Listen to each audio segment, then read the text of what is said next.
Thanks for all of you for braving the elements. I think some people were a little scared of the thunderstorm here, so thanks for braving the thunderstorm coming in and coming down to Echo this evening. This is our second talk for the Talks and Walks on UVM's Wildside lecture series. And so last month we learned about Dr. Steve Keller's research on alpine peaks throughout the Northeast, including his work at using the Mount Mansfield natural area. Later in June, some of us had the opportunity to visit the natural area on the mountain, and Catherine Wessel, an alumnus with the Field Naturalist program, led our walk showcasing various plants growing in the alpine zone. And so I'm very thankful to both Catherine and Dr. Steve Keller for helping us out kicking off this event series. This month we begin descending from the mountaintop to the forest communities below. Dr. Bill Keeton is our guest speaker for today's lecture. He does both monitoring and research at the base of Mount Mansfield and at Jericho Research Forest. At these two sites, he has established the Vermont Forest Ecosystem Management Demonstration Project, where he tests ecological and economic effects and trade-offs of certain sustainable forest management practices. Dr. Bill Keeton is a professor within the Rubenstein School of Environment and Natural Resources. He received his BS in Natural Resources from Cornell, his Master's in Environmental Science from Yale, and his PhD from the University of Washington. His research focuses on forest ecology and dynamics, climate, forest carbon, energy, and sustainable forestry. So with that, I'll give it to Bill. Thanks.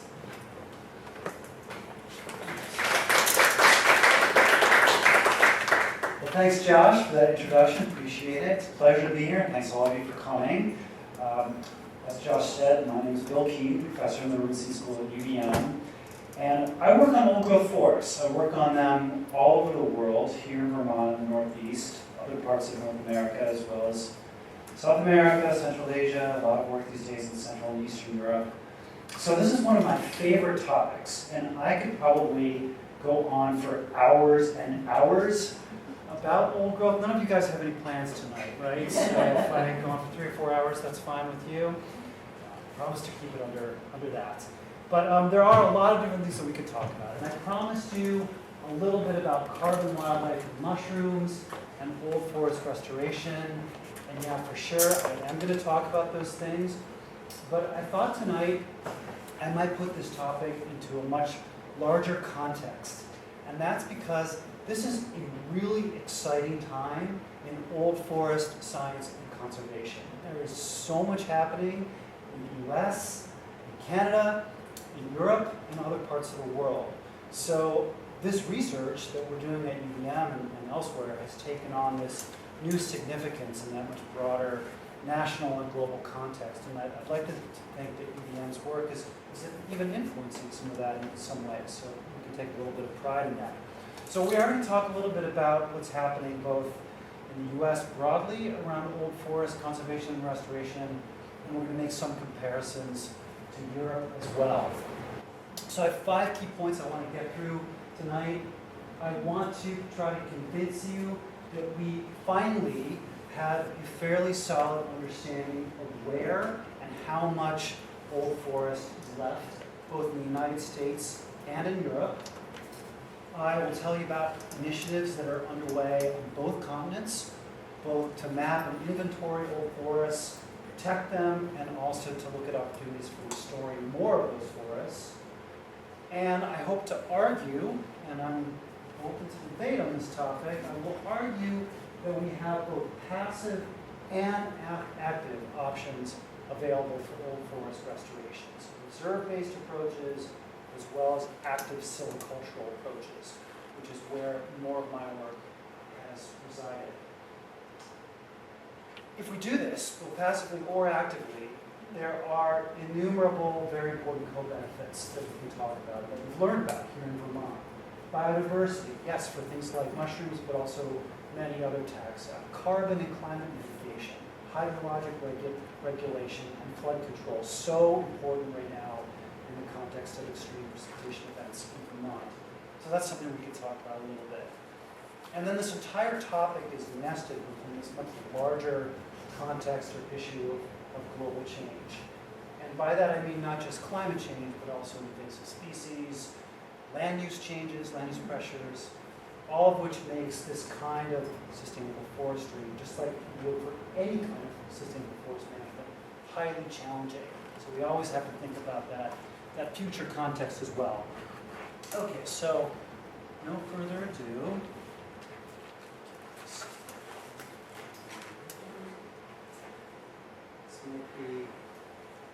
We might be locked up here. Oh no.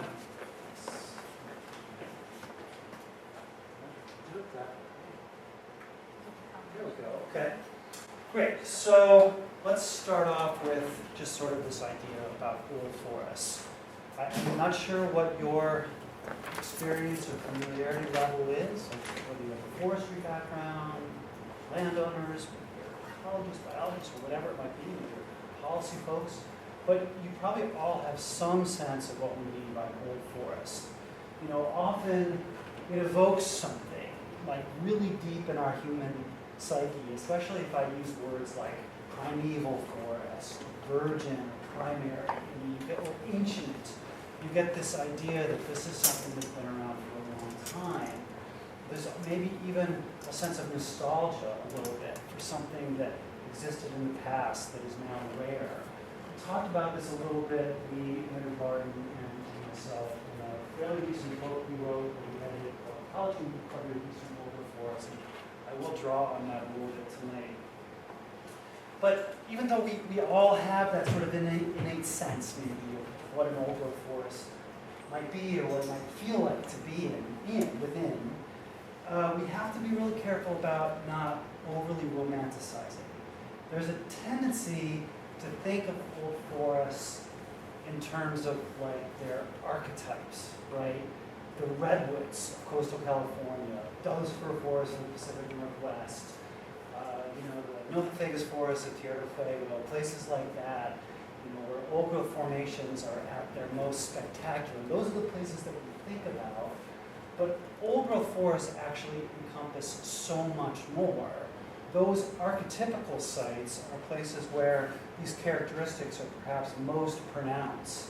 But old forests also encompass sites that are much less productive biologically, or might have had very complex natural disturbance histories, or complex interactions with human societies, not just industrial societies, but indigenous societies of all types.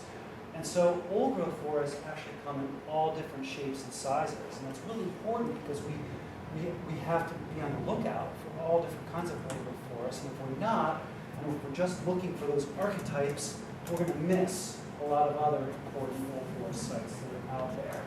So we have to be careful not to romanticize, and yet, I will just look a little bit. So here's actually one of my favorite spots. It's over near Adirondacks, Ampersand Mountain region, if you know that trail, Ampersand Mountain, high peaks. And if you get off the trail, if you bushwhack a little bit, you'll encounter some absolutely amazing old growth forests. And this photo, I took it on this really winter day, or late October, early November. There's a dusting of snow on the ground. You can walk in along this deer trail, and can you almost feel what it would be like to walk in a forest like that? Like I can literally feel it on my skin, like the hair on my arms stand up. It's like this visceral experience. You can imagine if it was a hot summer day, the temperature would drop, the relative humidity would increase. You feel that microclimate regulation that these old forest canopies perform. There's the smell of a deep, rich forest with decaying biomass. There's the sounds, the sights, so it's a full sensory experience walking into a forest like this. We can probably all relate to that in a number of ways. But understanding that old growth forests include a lot more than just those archetypes, we have to recalibrate our eyes. We have to understand that messiness represents complexity. So old forests, if there is one distinguishing characteristic, it is that they are messy, they are complex. But this complexity of canopy gaps, of tip-up mounds, of downwoody debris and dead trees and trees of all sizes, these represent niches, these represent habitats for organisms. So complexity is important in and of itself. We have to recalibrate our eyes to appreciate that and understand that. Okay, so that's just a little bit on sort of the gestalt of old forests and what it is that we're going to be talking about tonight. And I'm particularly interested in this idea of restoring more of them, bringing back more old forests, especially in places like eastern North America where they are so dramatically underrepresented compared to what was once here. So we need to think a little bit about how old forests develop. Okay, so this is a very, and we can use that understanding that to guide how we might do restoration, right? So here's a very simple depiction of something that we call forest stand development. So see the stand of trees and how it changes and develops over time. What do I mean by develop? I mean how its architecture changes, how its structure changes, and as an outcome of structural changes, how the functions that the forest performs change. Functions like habitat, like carbon sequestration, like hydrologic regulation, pollination services, all those things, structure and function. So a forest develops structural complexity basically by trees dying through tree mortality processes. In a younger forest that's very dense, there's a lot of competition between trees, we have something called self-thinning. Ecologists call this density-dependent mortality. So the rate of tree mortality depends on how dense the individuals are. This has the effect of thinning out the forest canopy, bringing in light that's now able to reach the forest floor so that other things can regenerate. More shade-tolerant trees, but also the herbaceous layer and shrubs and those sorts of things. And then very late in succession, very late in forest stand development, mortality shifts to something different. It shifts to what we call density-independent mortality. So this is tree mortality caused by factors that are completely independent of how dense the trees are. So these are mostly disturbances like wind flow, ice storms, insects, pathogens, other sorts of things that create gaps of all different sizes, shapes, and configurations. And these mortality processes diversify the forest even further. They release this regeneration in the understory, allowing the development of its vertically complex canopies, and they diversify a forest horizontally, so that we now have a patch mosaic, of different patches of all different types and varieties. Once we understand this, we being foresters, silviculturalists, ecologists like myself, we can try to emulate those disturbance processes. We can look for silvicultural or forestry practices that would have the same effect. So when I'm talking about silvicultural old growth restoration tonight, this is what I'm talking about, emulating these natural processes of stand development. Okay, so that's one way of thinking about how old forest structures develop. But we also have to be really cognizant of the important influence that indigenous cultures had on forests in North America for millennia, literally thousands of years. Now this has come back into the public eye very strongly recently with some of the national initiatives that I'm going to tell you about in a minute. So much discussion and dialogue around old forests. And we have heard indigenous voices raised loud and clear saying, wait, what about us? We have been managing and stewarding these forests for hundreds of years and interacting with them, and that has changed these systems. And we've altered their structure, their function, their dynamics. But it's a very interesting debate. Anthropologists are all over the map on this. The views on indigenous roles in forest stewardship are as diverse as indigenous cultures are themselves. So there isn't just one view of this, there are many. But it's an important thing to remember.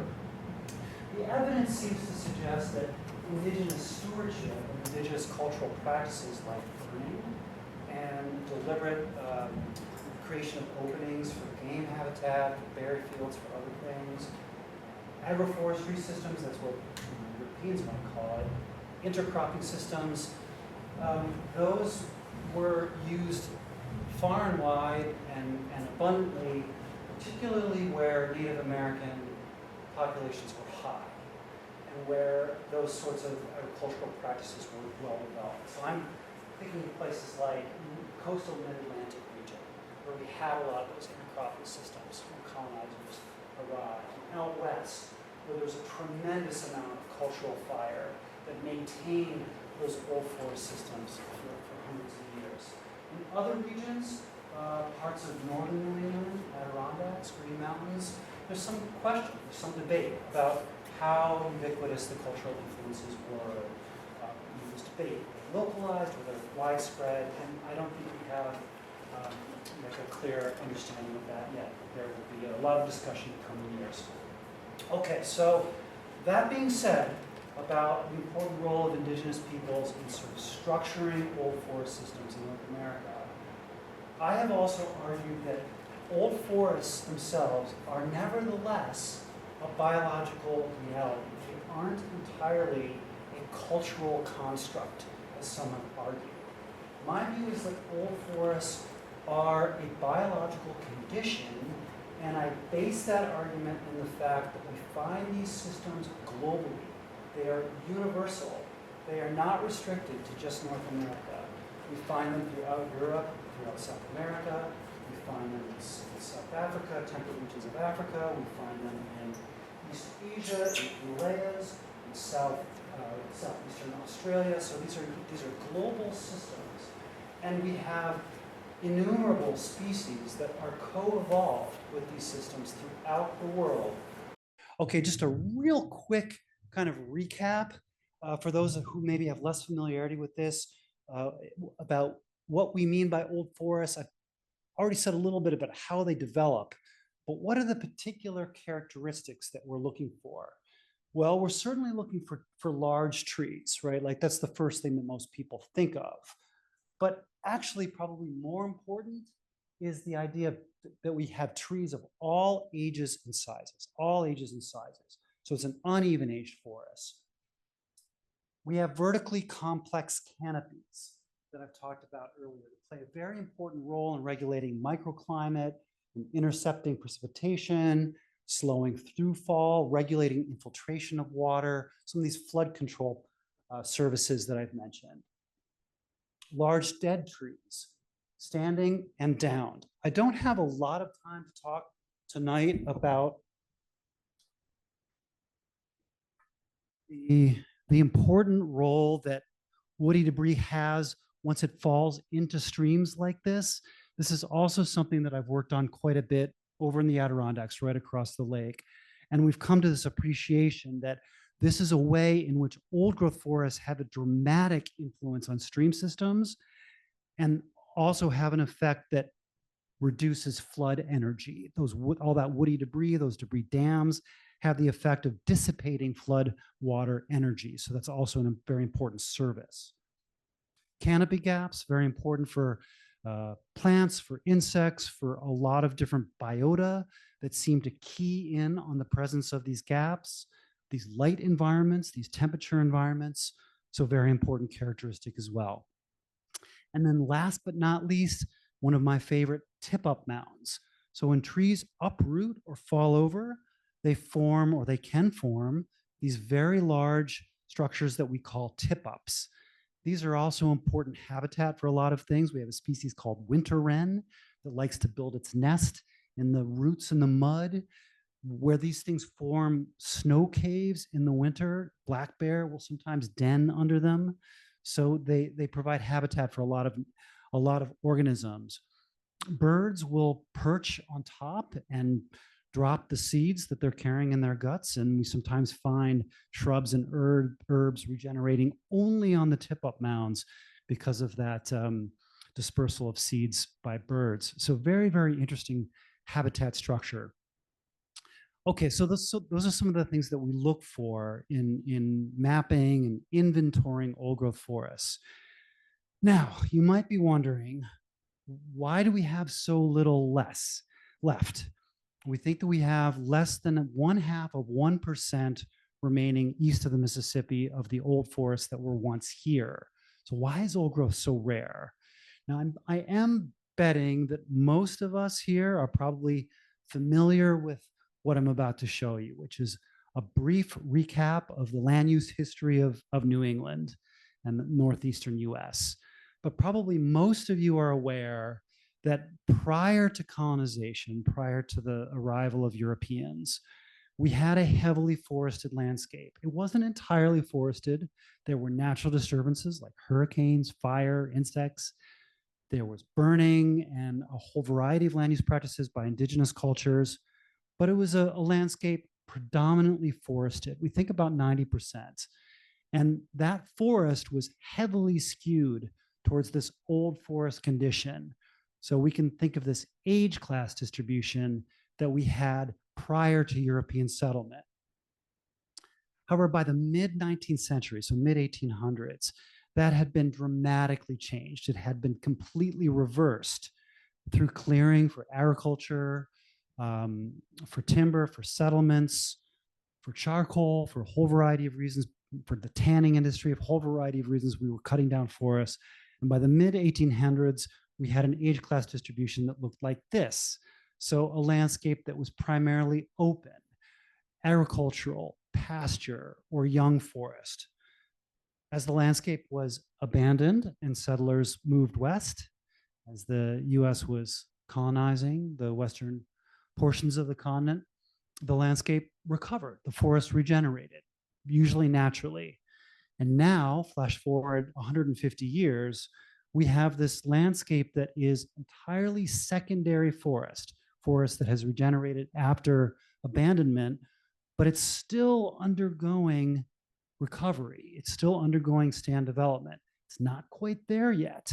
So we have this bubble of mature forest on our landscape that is entirely an artifact of that land use history. So now, for forestry, for conservationists, there's this question: what do we do with that bubble? There are some who have argued that, well, maybe we should shift some of that back towards that young forest condition, what we call early successional habitat. And there's an argument to be made for that we've seen some species of early successional birds like meadowlark, bobolink, others declining. So perhaps there's a reason to do that. I and many others, however, have argued that there's also an opportunity to push some of this bubble towards that old forest condition. And if we think about it, that's what we're really missing on the landscape. That old growth condition is vastly underrepresented compared to anything else. Now, these two approaches, early successional management and late successional management, are not mutually exclusive. We can do some of both in different places. Okay, so that's a little bit on the context. Now let's talk about what's happening nationally and also abroad. It's a time of tremendous excitement, as I've said. So the Biden administration came out with an initiative, gosh, I think it was almost 2 years ago now, called Safeguarding America's Forests. Biden called for the first ever national inventory of mature and old growth forests in the US. It might surprise you to know that we've never had a national inventory. Until now, we simply haven't known where old growth forests were, except in a couple of regions like the Southern Appalachians and the Pacific Northwest. Okay, so it called for this national inventory. And then more recently, early this spring, the Biden administration issued what's called a National Forest Plan Amendment.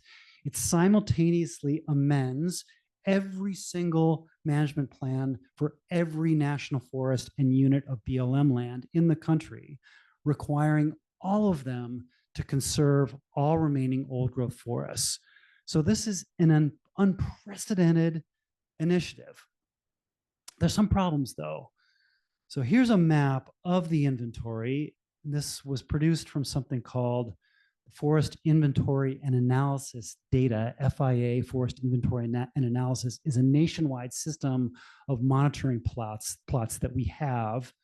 But in doing this, the Forest Service and the Biden administration said, we're only going to look at old growth forests on national forests and Bureau of Land Management lands. We're not going to look at state forests. We're not going to look at private forests, tribal, national parks, national wildlife refuges, none of them. They're all out.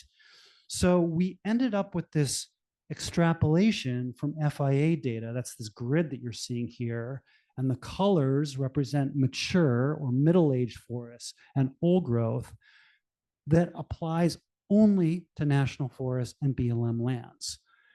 That's a problem for the East because we don't have a lot of national forests. We have some. We're lucky in Vermont to have the Green Mountain National Forest. But the vast majority of old forests that we have in Eastern North America are probably on state forests, in private nature preserves, and other places that haven't even been mapped yet. So my contention is, while this is a great start, there are some major gaps. Okay, I'll come back to that in a second. There are major gaps like the Adirondacks. We know that the Adirondacks has something like 500,000 acres of old forest, probably the largest single concentration of old growth forests in the eastern US, entirely missing from the national inventory. So this is a problem. And yet, this is a great opportunity. It's an opportunity, it gives us an opportunity to protect what's left, to think about restoring more old forests. And in fact, the National Plan Amendment that came out this spring requires that. So not just conservation, but also restoration of more old forest. It's an opportunity now to think about reincorporating indigenous forest stewardship onto some areas of the national forest system, and that's happening out west already. And it's an opportunity to develop adaptive strategies that will help us adapt old forest systems into the future with climate change. Okay, so one other thing that's happened that you might be interested in, Forest Service also just recently completed something called a threat analysis. So looking at the national inventory of mature and old forests, and then trying to understand what the greatest threats are. And this might surprise you a little bit. Surely you've heard about the mega fire problem out west, which is resulting in substantial loss of the old growth forests that we have remaining. But probably equally as important, particularly in Eastern North America, is rural and suburban sprawl. So this, particularly in the Southeastern United States, is heavily fragmenting the old forests that we have remaining, and in many cases, actually converting old forests into pine plantations and other sorts of things. So fires, sprawl, and also insects are the three greatest threats facing old forests in North America. All right, so what can we do about this, and how shall we go about restoring more old forests, particularly in the context of these threats? Well, as I've said before, I'm a believer that we can restore some old growth passively by creating wildland areas, core reserves, the types of work that the Northeast Wilderness Trusts, Nature Conservancy, other organizations are doing throughout the Northeast. That's always an option, allowing forests to develop into old growth on their own. But there are also opportunities to use active approaches, silvicultural interventions to give forests a little push, a little shot in the arm, accelerating the rate at which they develop into that old forest condition. These are complementary. They are not mutually exclusive. I'm glad I spelled complementary correct because I often use the I instead of the E. So these are complementary approaches. We need some of both because all approaches carry risk. We don't know what's going to happen in the future with natural disturbances, with insects, with invasive species, with species migration, and the reshuffling of the deck in terms of the composition of ecological communities. Things are going to change. So all conservation approaches carry some degree of risk. Therefore, the best thing we can do is to spread risk. Another way of saying that is just don't put all your eggs in one basket. We need to try different things in different places. Okay, so in a minute, we're going to talk about what we're actually doing in North America following that philosophy of both passive and active restoration. But it might interest you to know that other parts of the world are doing this too. So I'm going to use Europe now as an example. And in some ways, Europe is actually ahead of the game, and they've been ahead of us for quite some time in terms of taking a continental approach to old forest conservation.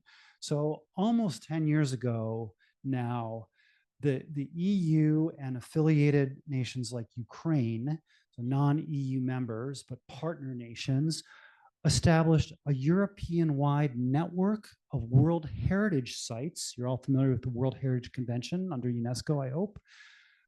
Protecting all remaining primary, virgin, old growth, primeval, whatever word you want to use, beech forests. Old growth beech forest is a particularly important forest type in Europe. So we now have this primeval beech forest of the Carpathians and other regions of Europe, and it now includes sites continentally wide. So throughout the range of European beech. So this is amazing, a continental scale protected area system for old growth forests, 10 or 15 years before the US did anything on this topic. So that's pretty remarkable. But those forests are at risk, just like they are everywhere. They're not all well protected. There's a major problem of illegal logging, particularly in the former socialist nations of Eastern Europe, places like Romania and Ukraine and Bulgaria and other places. So these forests are at risk. Nevertheless, the EU has a new strategy, the biodiversity strategy for 2030, which calls for protection of all remaining old forests in Europe. So not just the beech forests, all old forests. Pretty remarkable. And it requires restoration of additional old forests as well. So that's pretty amazing. And now in Europe, also for the first time, we have a fairly rigorous inventory of where these old forests might be. Now, this is some of my own work, participating with a very large group of scientists led by Humboldt University in Berlin, Germany. And in this project, which we've been working on for a number of years, we took all existing databases on old forests from throughout Europe, combine those databases into a huge continental scale database, and then use those field data, those empirical data, to model where we think additional old forests might be. So these are maps showing modeled or predicted old forests, where we think the greatest likelihood of old forests might be. And using this approach, we estimate there's as much as 1.3 million hectares of primary forest left. That's about 3.5 million acres, 3.2 million acres. That's quite a bit of old forest, much more old forest in Europe remaining than was previously thought. So that's quite interesting. Now, of course, the question is, how do we protect it and how do we restore more of it? So the next step, the next paper, was to look at both protection gaps, so the places where old forests are not well protected, upgrading gaps, these mean places where old forests are loosely protected but not well enough and they're still under threat, and also restoration gaps. So where are the opportunities for restoring more old forests Europe-wide? And so we now have some of these maps that should help guide this process in Europe moving forward. Although in Europe, just like in the US, there's still the challenge of figuring out how to restore the old growth forest. Like what type of forestry practices specifically would do that? So that's where we need to go to next in the talk. Okay, so that's a little bit on what's happening across the pond in Europe. Back to the US, back to North America. And back to this question of, okay, we want to conserve and restore old forests, but how do we do that? We can do it passively, but if there are places where we want to speed up this process, what types of silvicultural techniques would actually work for that? Well, we can start by thinking about this broader topic in sustainable forestry that some have called ecological silviculture. Does that term ring a bell for some of you, perhaps? No. Okay, so for the last 20 or 30 years, there's been a major movement in forestry. This began in the early 90s in the Pacific Northwest, the controversy around northern spotted owl and other things out there. The idea being that we needed new approaches. We need new ways of managing forests that do a better job of providing habitats for biodiversity, that protect stream and water systems better, that store carbon. And the term given for this new approach to forestry is ecological silviculture. And there's been tremendous progress made in the last 20 to 30 years on this topic. We have a whole variety of different silvicultural or forestry practices that are in use now all over the country. Systems like retention forestry, where we retain trees permanently in the areas that we log. Something called irregular shelter wood that builds a lot more structural complexity into our managed forests. So these are the types of systems that people mean or are alluding to when they use this term ecological silviculture. The problem is these don't really restore old forests. They learn from old forests. They learn about the importance of big old trees. They learn about the importance of downwoody debris, and then they build those structures into managed forests, but they don't explicitly restore more old forests. So we need to think more broadly then about how we're going to do the restoration part of all of this. This table, very complicated one from a recent paper that I was part of, presents sort of the full spectrum of what we're now referring to as ecological silviculture. And you see that there are many different practices that are in use around the country. Some of these are what we were talking about before, these practices that add complexity to managed forests. And that's a good thing, that's a beneficial thing, but it stops well shy of full old forest restoration. We also have new approaches now like assisted species migration and adaptive silviculture that are meant to adapt forests to climate change. But those are a little bit different also. So old forest restoration is neither of those, but in fact might require something even different. So we do have some systems now that have been tested with the idea of restoring old forests. And we're almost to the Mount Mansfield study, which I know Josh is like itching to get to. So almost there, Josh, I promise. Okay, so the question for old forest restoration, where do we start? I showed you that diagram that showed the density dependent mortality, the density independent mortality. And I said, well, maybe we can emulate natural processes of forest development, including natural disturbances. So maybe we can start there. Can we emulate natural dynamics? And is that a way of pushing forests towards that old condition? That idea was pioneered in the Pacific Northwest with spotted owl and Pacific salmon, marbled murrelet, other species in mind. Under something called the Northwest Forest Plan, this goes way back to the Clinton administration. This region-wide system of late successional old growth reserves, and then an explicit requirement that within those reserves, more old growth forests should be restored. So the Pacific Northwest was the first place that tried this idea of emulating natural dynamics. They have this simple approach, thinning from below the canopy, thin the forest, that's the density dependent mortality emulation, and then planting shade tolerant species in the understory. So they tried it, going way back to the 1990s, and it's been working. Other parts of the country, we need something a little different. We have a lot of fire prone and fire dependent systems in North America: ponderosa pine, Jeffrey pine, sugar pine out west, the southeast, long needle pine, slash pine, all these pine systems on the southeastern coastal plain. These are fire dependent forests. They form old growth structure that looks like this, but that structure is maintained by frequent fire. So in these systems, the old growth restoration approach that emulates natural dynamics means burning. We need to reintroduce prescribed fire into these systems. So that's what they're doing in the Southeast and out west, of course. Northeast, we need something different. Our forests are not predominantly fire prone. These are wet, high precipitation. We call those mesic. They are mesic temperate forests. Their dynamics are different. Their structure is different. We need something different. So this brings us at last to the Mount Mansfield study. This is a project that I put in place when I first arrived at UVM 24 years ago.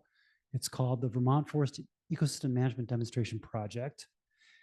It is explicitly testing an old forest restoration approach that I call structural complexity enhancement. That approach is compared alongside more conventional silvicultural approaches like single tree selection and group selection. The project is replicated at 3 areas. Having some trouble with this. Oh well, it's replicated. A is on the side of Mount Mansfield, about midway up the Butler Lodge Trail, if you're familiar with that hiking trail. Big project there, area there. It's also replicated at B, that's the UVM Jericho Research Forest, and we have data from across the lake at Paul Smith College in the Adirondacks.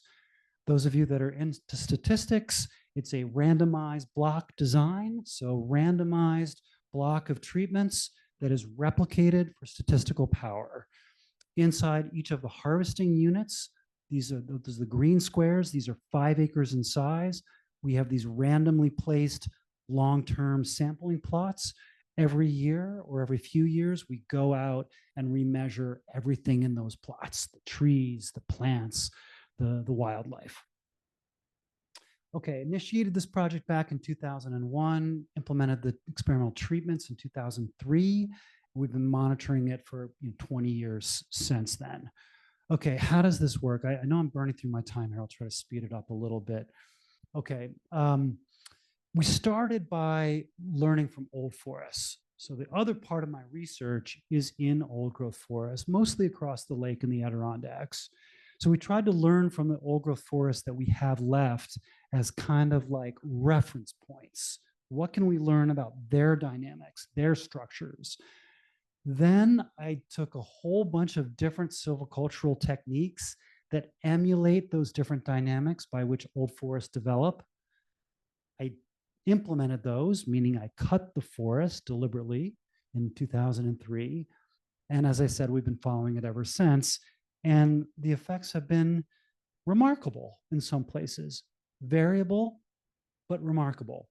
And again, this approach called structural complexity enhancement or old forest restoration is compared against alongside conventional silvicultural systems.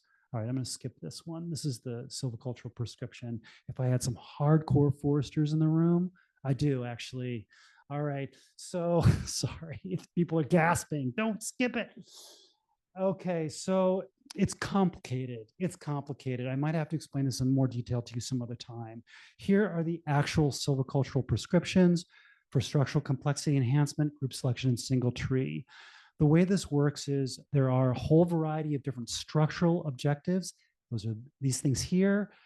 These are the structural conditions that we're trying to accelerate over time. This is what we want to achieve. And then there are a whole variety of silvicultural techniques, each of which is targeted at one or more of these structural objectives. That's the way this works. These are based on something called a modified BDQ diameter distribution. This is basically the distribution of tree sizes that we want left after we cut the forest. I'm going to have to leave it at that for now, but happy to explain more later on. I'll just highlight a couple specific techniques. We're emulating disturbances by creating canopy gaps, just like Mother Nature would, but in different shapes, sizes, configurations. Sometimes structure is left inside gaps. These are called irregularly structured gaps, just like a wind throw, just like an ice storm, just like an insect outbreak. We use a technique called crown release, in which we thin trees around the crowns or the tops of some of the largest trees, resulting in them reaching large tree sizes faster. I'll just have to leave it at that for now. This is also complicated biologically. And then we enhance woody debris, both standing by girdling trees to create snags and downed by by felling trees to create down logs, or in some cases, pushing or pulling trees over with machinery to create tip-up mounds, like I showed you before in that picture of an old-growth forest. So those are some of the techniques that we've tried. Then, for the last 20 years, we have monitored all of these things. So these are the responses that we're interested in. A variety of different biological indicators or taxa, herbaceous vegetation, birds, small mammals, amphibians, fungi, as well as things like tree growth, carbon sequestration, and of course, tree regeneration is really important from a forestry standpoint, but we're not going to talk about that tonight. I did promise you 3 things in my title. This is probably why you came. You're like, why is he talking about all these other things? Like, all I care about is carbon, mushrooms, and wildlife. That's why I came to this talk. So I am going to just mention those a little bit here. So let's start with wildlife. I have one example for you, even though we've looked at several things. We'll talk about redback salamanders, the most abundant, most numerous vertebrate in our temperate forests in New England. You probably know that this one species has more biomass than all the birds and mammals combined in our forests. It's an amazing statistic. Okay, so incredibly abundant. Wildlife monitoring is really difficult, and the wildlife biologists won't let you get away with anything anymore. It's not as simple as just going out and listening for bird song or looking around, seeing if you see some wildlife. The problem is that you may or may not encounter the wildlife when you go out to the forest, not to mention that the wildlife are moving around. So the wildlife biologists require you to do something called probability modeling. You have to go out multiple times over and over again and determine if you can detect the wildlife. Then you do some very complex statistics called occupancy modeling. You're modeling the probability that wildlife might be in that forest at some time. Okay, it's a long story made short. That's why this looks so complicated. I will call your attention, though, to this line.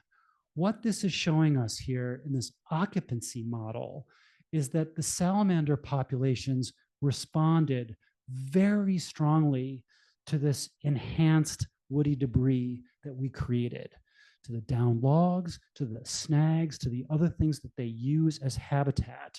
So old forest restoration created a habitat that resulted in a significant increase in the populations of redback salamanders. Okay, so that was interesting. That was promising. Fungi, next thing I promised you. Had an undergraduate honors student, Nicholas Dove, work on this a number of years ago. And he went out repeatedly throughout the summer, which you need to do if you're looking for mushrooms. And he sampled them, only looking at the above ground sporocarps, the above ground fruiting bodies. And he found this tremendous increase in the richness of the fungal community. That's this spotted bar in the old growth restoration treatment, structural complexity enhancement. So a huge increase in fungal richness in the old growth treatment as compared to the others and the control.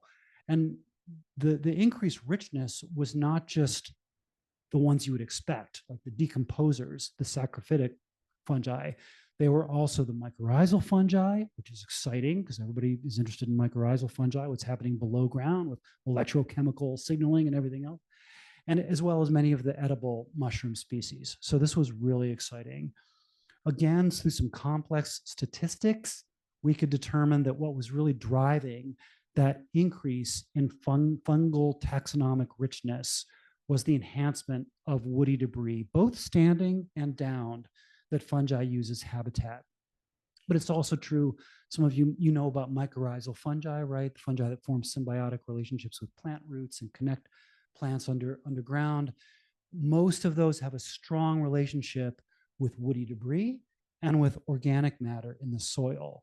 So that's why we're probably seeing that enhancement or that response of the mycorrhizal community as well.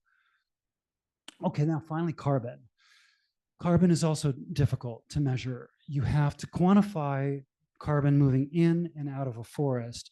You have to quantify the amount of carbon that is in all of the different pools, all of the different places where that carbon might be stored. So live trees, live trees, dead trees, standing dead trees, downed woody debris, soil carbon. You have to quantify all of those things. And then and from that, you can understand carbon fluxes, how carbon's moving in, how carbon's moving out. This is just to show you that I have some real numbers. I'm not just making this stuff up. We did it before the treatments. We did it, that's 2001. We did it after the treatments, 2003. We did it 10 years later, 2013. And then we've done it even more recently, compared the old growth against the conventional silviculture and against the controls. Okay, so I really do have numbers. And now I can summarize those like this. So the top line is what we think would have happened had we not harvested these stands at all. And I used a simulation model for that. This is what happened to the carbon in the conventional units, single tree selection and group selection. Dips way down after harvest and then recovers a little bit, coming to within 44.9% of the baseline of the controls. This is what happened in my old growth treatment. Carbon still dips down because we're cutting some trees, but it recovers a little more quickly, and after 10 years was within about 16% of the controls. That's really exciting, because that difference between 16% and 45% is what the carbon markets call additionality. This is what the carbon markets pay landowners for in the form of carbon offset credits or emission offset credits. They require you to make a change in your forestry practices that enhance the amount of carbon that you store in your forests. So even though the study didn't begin this way, it's turned into a carbon forestry study, and the market systems are really interested in this kind of silviculture now. So old growth restoration has taken on this new significance in the context of carbon markets. Okay, and then just to summarize now, I'm almost at the end. What we've learned is that this kind of old growth restoration silviculture can have a wide variety of different uses and applications, depending on the context, depending on the landowner, what they're interested in, what they want to achieve. For some landowners where the primary objective is timber production, harvesting of wood products, maybe some aspects of this approach could be utilized and kind of built into more intensively managed forests, but the degree to which these old growth attributes will develop might be a little bit lower. The other end of the spectrum might be landowners like the Nature Conservancy, land trusts, others, National Park Service, that might be truly interested in full old growth restoration. And in a scenario like that, you might use this approach just once or maybe twice, and then let Mother Nature take over after that.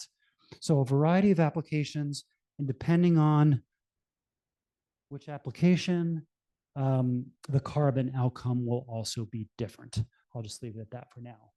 Finally, last slide, or actually second to last, I think we'll kind of skip the topic of adaptation, but it's an important one.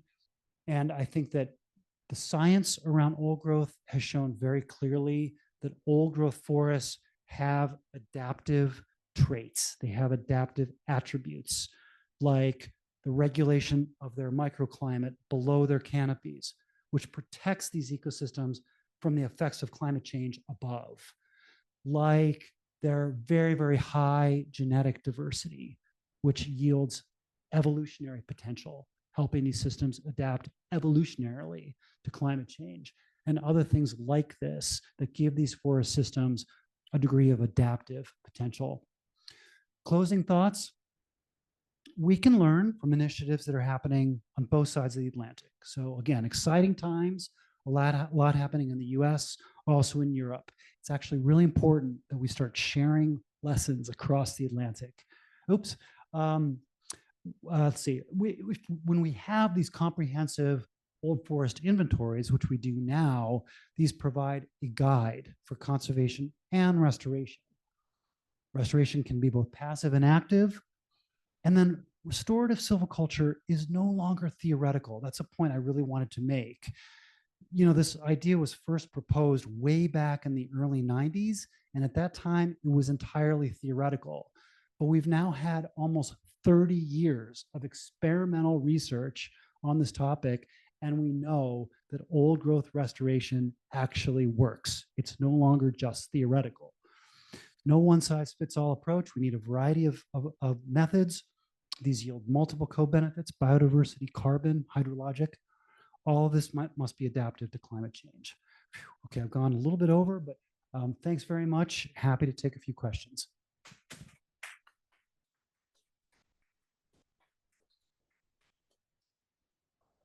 We have about 5 minutes for questions. Please.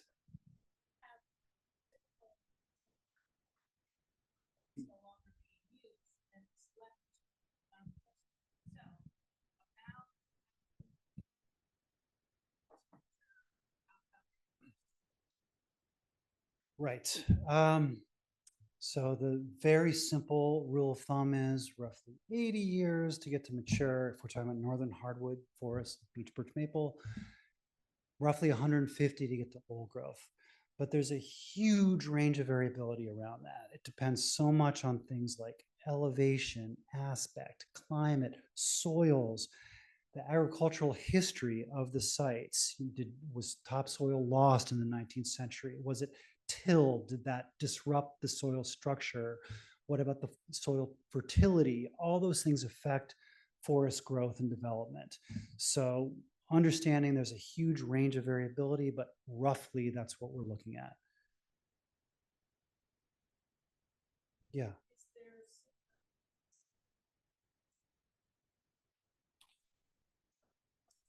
Yeah, to some degree, yes. There is a group in Quebec, University of Quebec in Montreal, that's been very active in this research. Some silviculturalists at Laval University in Quebec City that have also been working on it. So they have some similar trials in Quebec and parts of Ontario, very similar to my own work that I presented that we've tried on Mount Mansfield. I wouldn't say that it's widely adopted. It's probably less widely adopted than here. And then, of course, in Western Canada, they have some similar issues around fire restoration. There, like in Alberta and Eastern BC. And then in British Columbia is a different animal, a lot more clear cutting, really big clear cutting. And the issue there is mainly around protecting the old forests that are left in places like Vancouver Island and Clayoquot Sound and elsewhere. So yes and no. The people online don't hear questions, so pass it around. How are there many carbon credits being used in Vermont? Is that a profit center or a way to induce landowners to tie up their property? Right. Boy, do we have another hour for this topic? There's some. We have, I think, a grand total now of 3, maybe 4 carbon projects that have actually been brought to market, and the credits have been sold. First one was Battelle Forest down at Middlebury College. Then the Nature Conservancy did one on Burnt Mountain that's in the Worcester Range. And then my lab helped develop Vermont's largest carbon project. It's called Cold Hollow Carbon. It's up around Jay Peak, so northern Vermont, 12,000 acres roughly. If I'm remembering that correctly, maybe actually 9,000 acres, 12 landowners. And then more recently, Northeast Wilderness Trust is looking again, I think, at another carbon project. So a few examples. Yeah, go ahead, please. Are they all large segments? Can they be smaller, like 100-acre old growth? That's been the issue, right? So our landscape is primarily smaller parcels. The problem has been that it's hard to gain the economies of scale that you need to make a carbon project profitable if you don't have larger acreages. These are expensive to develop. So, typically you needed 1,000 acres, 2,000 acres to make this work. However, there's something called aggregation that some market systems allow. Aggregation means multiple landowners pooling together their properties, their carbon assets. That's what we did with Cold Hollow Carbon. We created Vermont's first aggregated project and then sold the credits. Great, we have time for one more question.